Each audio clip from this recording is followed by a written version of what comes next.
हनुमान ने तोड़ा धनुर्धर अर्जुन का घमंड। महाभारत युद्ध से पहले हनुमान जी ने तोड़ा था दुनिया के सर्वशक्तिमान धनुर्धर अर्जुन का घमंड। श्री विष्णु भगवान बीच में आकर हनुमान जी को अग्नि में प्रवेश करने से रोका। मेरे प्यारे दोस्तों, आज हम फिर एक नई कहानी प्रस्तुत कर रहे हैं जो अति ज्ञानवर्धक और महत्वपूर्ण है। वैसे तो आप कहानी के शीर्षक से समझ गए होंगे कि हनुमान जी महान धनुर्धर अर्जुन का घमंड किस प्रकार से तोड़ा। कहते हैं कि इंसान को जब किसी भी प्रकार का घमंड हो जाता है, चाहे शारीरिक बल का हो या अपने बुद्धि विवेक का हो या फिर धन संपत्ति का हो, तो इंसान की बर्बादी निश्चित हो जाती है। इसी प्रकार से जहां अर्जुन को घमंड था कि महाभारत की लड़ाई मैंने जीता है, पृथ्वी पर मेरे जैसा कोई धनुर्धर नहीं है, वहीं दूसरी तरफ हनुमान जी को सूक्ष्म अहंकार हो गया कि रामेश्वर पुल बनने में मेरी अहम भूमिका था। आइए जानते हैं आगे की कहानी। दोस्तों, महाभारत का युद्ध अब तक के सबसे बड़े युद्धों में से एक माना जाता है, जिसमें पांडवों की विजय हुई थी। कहा जाता है कि इस पूरे युद्ध में हनुमान जी अर्जुन के रथ की ध्वजा पर विराजमान रहते थे। दरअसल कलयुग में हनुमान जी ही एक ऐसे देव हैं जिन्हें अमृत प्राप्त है।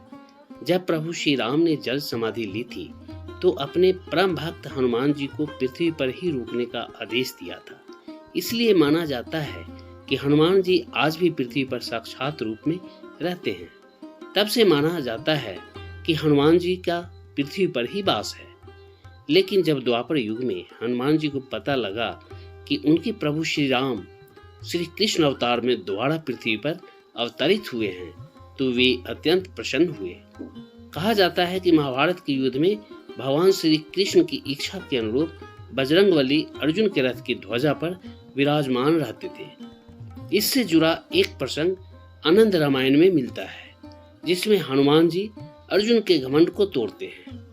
इस कहानी से जुड़ा एक प्रसंग रामचरितमानस में मिलता है, जिसमें अंगद रावण के घमंड को तोड़ते हैं।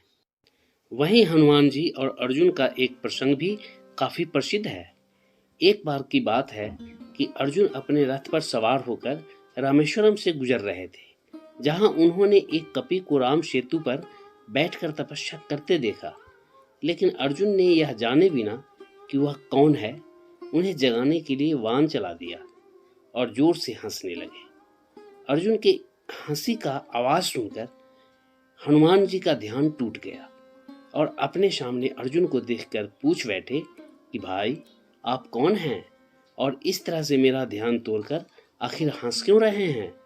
तब अर्जुन ने अपना परिचय देते हुए कहा कि मैं भगवान श्री कृष्ण जी का वही परम भक्त अर्जुन हूँ जो महाभारत का युद्ध जीता था, और आप कौन हैं, अपना परिचय देने की कृपा करें। फिर हनुमान जी ने कहा कि मैं प्रभु श्री राम का सेवक हनुमान हूँ। तब दोनों में राम रावण युद्ध को लेकर कुछ चर्चा होने लगी। इस पर अर्जुन ने कहा कि आपके प्रभु राम तो वीर योद्धा और धनुर्धर थे, तो उन्होंने लंका जाने के लिए पत्थरों के बजाय बाणों से ही सेतु का निर्माण क्यों नहीं कर दिया। मुझे तो पत्थरों का सेतु देखकर हंसी आ रही है, क्योंकि प्रभु राम तो एक धनुर्धर थे, उन्हें पत्थरों से नहीं अपने बाणों से सेतु का निर्माण करना चाहिए था। फिर अर्जुन ने अहंकारवश हनुमान जी से कहा कि आप वानर सेना के द्वारा बनाए गए पुल जैसा मैं अपने एक बाण से बना सकता हूँ, इसमें कौन सी बड़ी बात है। हनुमान जी ने जवाब दिया कि आप अपने एक बाण से रामेश्वरम जैसा पुल बना सकते हैं, लेकिन वह पुल सिर्फ मेरा वजन को सहन नहीं कर पाएगा। वानर सेना की बात तो छोड़ दीजिए, और हाँ, आप इस पत्थर से बने पुल की बात कर रहे हैं, तो सुनिए, इस पुल पर से सृष्टि के पालनहार भगवान विष्णु स्वयं चले थे, साथ में पूरी वानर सेना भी। क्या आपके वाण से बनाए गए पुल पर प्रभु के साथ साथ वानर सेना चल पाएगी? कदापि नहीं। आपकी पुल तो तिनकों में बिखर जाएगी। इसलिए आपसे मेरा अनुरोध है कि आप जहां जा रहे हैं वहां के लिए प्रस्थान करें, इसमें ही आपकी बुद्धिमानी होगी। लेकिन दोस्तों, अर्जुन को हनुमान जी का यह वार्तालाप अच्छा नहीं लगा और घमंड के कारण दोनों में शर्त लग गई। अर्जुन ने कहा कि मैं अपने बाण से पुल बनाता हूँ और यदि आपके चढ़ते ही टूट जाती है तो मैं खुद को सर्वश्रेष्ठ धनुर्धर नहीं मानूंगा और मैं अग्नि समाधि ले लूंगा। और यदि पुल आपके कारण नहीं टूटा तो आपको अग्नि समाधि लेना होगा। दोनों ने शर्त मान ली। दोस्तों, दूसरी तरफ श्री हरि भगवान विष्णु अपने दोनों भक्तों के अहंकार को देखकर आश्चर्यचकित हो रहे थे और सोच रहे थे कि अब इन दोनों का घमंड मुझे तोड़ना ही पड़ेगा।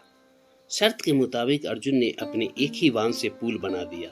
तब हनुमान जी ने अपना विशाल रूप धारण कर जैसे ही पहला पैर पुल पर रखा, सेतु डगमगाने लगा। दूसरा पैर रखा तो वह चरमराने लगा और पुल टूट गया।